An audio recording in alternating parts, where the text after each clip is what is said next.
जी तो व्यूअर्स, मारूफ ड्रामा निगार खलीलुर रहमान कमर का एक इंटरव्यू मेरी नज़र से गुज़रा। उनकी बातें बड़ी अच्छी और हमारे मुआशरे की अक्कास लगीं, तो मैंने सोचा कि आपसे इसको शेयर किया जाए। मुमताज़ ड्रामा निगार खलीलुर रहमान कमर ने निजी टीवी के मॉर्निंग शो में बड़ी दिलचस्प गुफ्तगू की। उनका कहना था कि इश्क जब होता है तो वो आपको मुकम्मल कर देता है। कोई किसी को मिले या ना मिले, ये कोई इशू नहीं है। इश्क या मोहब्बत का हो जाना ही कामयाबी है। इश्क के बग़ैर तो दुनिया का वजूद ही नामुमकिन है। एक सवाल के जवाब में उनका कहना था कि पहले वाली जनरेशन्स में भी प्यार होता था, अब भी होता है, लेकिन आजकल गैजेट्स कुछ ज़्यादा हो गए हैं। पहले कम हुआ करते थे। पहले जब इश्क होता था तो किसी को ख़बर नहीं होती थी।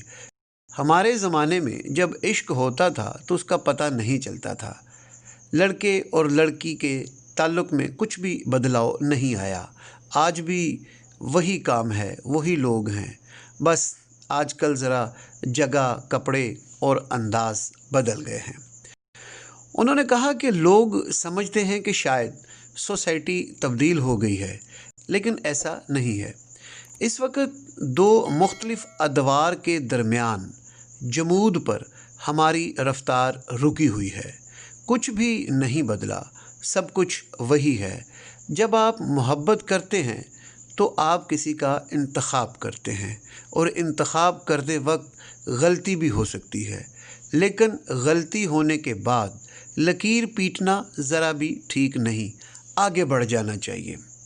उनका कहना था कि देवदास बनना लड़के के लिए या लड़की के लिए अपने कैरियर का बेड़ा गर्क करना इंतहाई बेवकूफ़ी है। उन्होंने बड़े ज़ोर से ये कहा कि मैं गारंटी देता हूँ कि आज भी जिस घर में हलाल कमाया और खाया जा रहा है, वहाँ से आवाज़ें नहीं आ रही।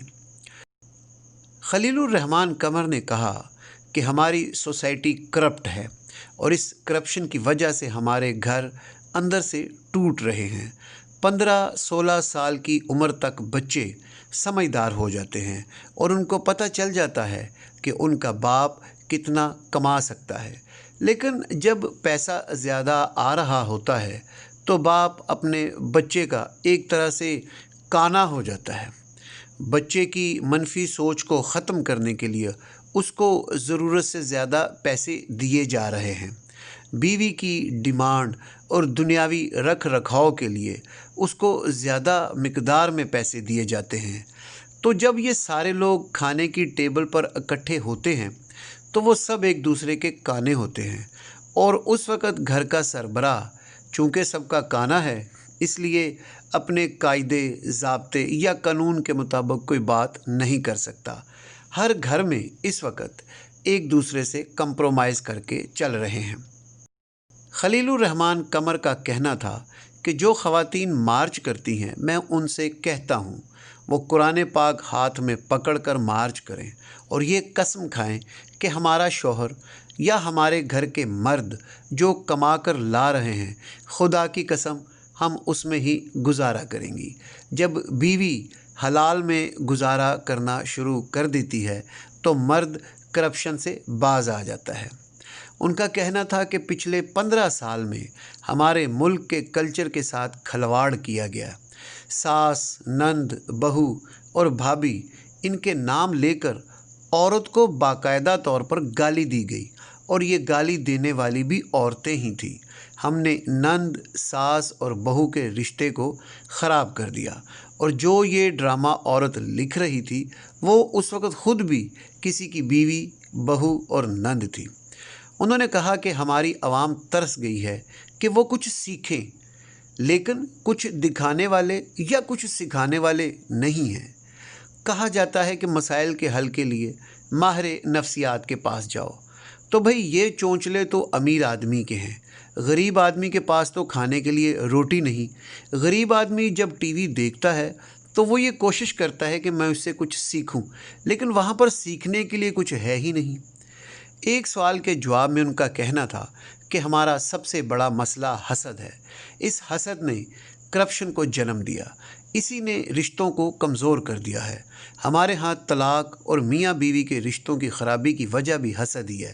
میری سب والدین سے ہاتھ جوڑ کر درخواست ہے کہ جب آپ بیٹی کی شادی کرنے لگیں یا اپنے بیٹے کی شادی کرنے لگیں تو اس سے پوچھیں کہ کیا ہم تمہاری مرضی کے خلاف تو کچھ نہیں کر رہے۔ ایک لڑکی 50-55 سال کے لیے کسی مرد کو اپنی زندگی میں شامل کرتی ہے تو یہ فیصلہ اس بچی کو کرنا چاہیے، نہ کہ گھر کے لوگ اس بچی پر شادی مسلط کر دیں۔ بچی کی مرضی جاننا اس کا پہلا شرعی حق بھی ہے۔ جب وہ بچی اپنی مرضی کے خلاف کسی مرد کے پاس جاتی ہے تو پھر وہ بدلہ لیتی ہے، اور اس عورت کو بدلہ لینے کے لیے تلوار اٹھانے کی ضرورت نہیں ہوتی۔ ایک سوال کے جواب میں خلیل الرحمن قمر کا کہنا تھا کہ میں عورت مارچ کے خلاف ہوں۔ پاکستان پہلے ہی بہت سے فرقوں میں بٹا ہوا ہے، اس وقت تو شاید 172 سے بھی زائد فرقے ہو چکے ہوں۔ اس کے بعد پھر یہ جٹ ایسوسی ایشن، بٹ ایسوسی ایشن، گجر یونین، ایچیسونین، فلاں ایسوسی ایشن اور پتہ نہیں کیا کیا۔ ہم نے تو ملک کو فرقوں در فرقوں میں تقسیم کر دیا ہے۔ ایک وقت آئے گا جب یہ سب لوگ اپنے اپنے ہتھیار نکال لیں گے، اور ایسا کئی سال پہلے قبائل کے نظام میں ہوتا تھا۔ جب ہم سمجھتے ہیں کہ خواتین کی شرح مردوں کے مقابلے میں زیادہ ہے اور عورتیں عورت مارچ کے ذریعے باہر نکلتی ہیں تو اس کا مطلب یہ ہے کہ وہ مردوں پر تھوک رہی ہیں۔ اگر عورت اپنے حقوق کے لیے مارچ کریں تو کیا پھر اس کے مقابلے میں مردوں کو بھی مارچ کرنا پڑے گا؟ عورت مارچ نے تو ہمارے معاشرے کو اور بھی تقسیم کر دیا ہے۔ یہ بات سچ ہے کہ مردوں نے صدیوں سے عورت کو اس کے حقوق نہیں دیے، لیکن اب جب ہم اس کے حقوق دینے کے لیے تیار ہوئے ہیں تو عورتوں نے بے وقوفانہ کام شروع کر دیا ہے کہ وہ مردوں کے حقوق میں سے حصہ مانگ رہی ہیں۔ پہلے خواتین اپنے حقوق تو پہچانیں کہ ان کو کیا حقوق چاہیے۔ جب مردوں کے حقوق میں سے حصہ مانگیں گی تو پھر عورتوں کو کچھ نہیں ملے گا۔ پچھلے 20 سالوں میں امریکہ اور یورپ نے سوشل سائنسز میں جتنے بھی اسکالرشپس پاکستانیوں کو دیے ہیں وہ سب لڑکیوں کو دیے ہیں، اور ان کے جتنے بھی ایم فل اور پی ایچ ڈی کے تھیسز ہیں وہ سب کے سب اینٹی اسلامک اور اینٹی پاکستان ہیں۔ وہ باہر کے ملکوں میں خواتین کے رائٹس کا بیج بوتے ہیں جس کی فصل پاکستان میں اگتی ہے، حالانکہ امریکہ یا یورپ میں خواتین کو بھی بالکل حقوق نہیں ملتے۔ جتنی خواتین کے حقوق کی پامالی امریکہ میں ہوتی ہے، دنیا میں اس کی کہیں مثال نہیں ملتی۔ ہمارا معاشرہ تو خواتین کی عزت کرتا ہے، لیکن یورپ امریکہ میں تو پیار سے بھی خاتون کو بیچ کہہ کر بلاتے ہیں، اور عورت مارچ والی ہماری خواتین اپنے ہی نظام کو گالی دیتی نظر آتی ہیں۔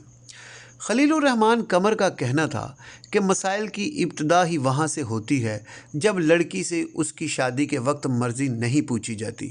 ہمارے والدین کو آگاہی دینے کی ضرورت ہے۔